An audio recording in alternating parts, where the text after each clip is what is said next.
आम राज्य जो आलूर आज अभाव दर बिक्री होची कौ जगार 40 टका कौटी 45 टका कौटी 50 टका कौटी 55 टका ब्लैक होल्डिंग चली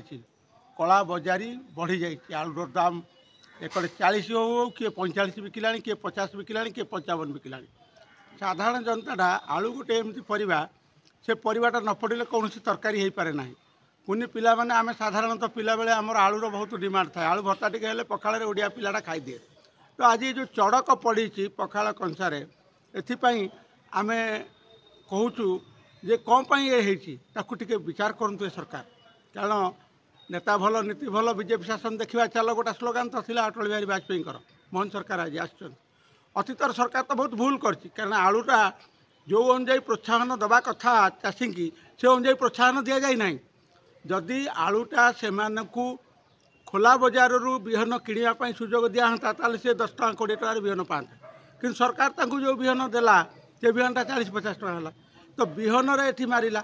सारे मारा जो आलू उत्पादन भी अधिका है ना जहाँ किसी उत्पादन भी है रखापी पर्याप्त व्यवस्था ना 115टा कोल्ड स्टोर थिला मात्र सी बर्तमान 24टा कोल्ड स्टोर परिणत हो 24टा कोल्ड स्टोर सबुथ रोनी आलू मात्र 10-12टा कोल्ड स्टोर रोचे कि ना तेणु ये दुईटा जिनस दरकार ओडिशार चाषी मानक पर्याप्त विहन सार एवं कौ माटी कौ प्रकार आलू हो पार से प्रकार चाषी मानक तालीम दि जाता एवं जो मैंने ये विभाग में चाकरी कर कृषि विभाग में से कौन ट्रेनिंग नौ ना लक्षाधिक टंका आम राजस्व नहीं जाऊँ से ट्रेनिंग नियंतु पश्चिमबंग पठातु किसी लोक आमर जाए देखूँ से केमती परिवा चाष होमती आलू चाष होटू आलूटा आउची ना एठिकी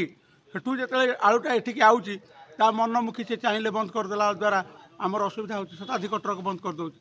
आउ तार मुनाफाकर व्यवसायी मैंने आर पर्याप्त लाभ नौ आज जिते आलूटा से 10-12 टकर किणुंट ये 50 टका 45 टका बिकुंट कौटू आने ओडिया लोकटा खाइबा ता पिला केमती पाठ पढ़ो केमती खाइबा दब आम तो सब गरीब श्रेणी राज्य यहाँ आमर ना तेणु एटाकू आलू चाषपाई प्रोत्साहन करा जाऊ सरकारी भावे सार आउ जो विहन पर्याप्त परिमाण जोगाई दि जाऊ एवं कोल्ड स्टोर व्यवस्था करा जाऊ ताहेले आलू समस्यार लंग टर्म प्रोसेस रे समाधान हो पार। धन्यवाद, नमस्कार।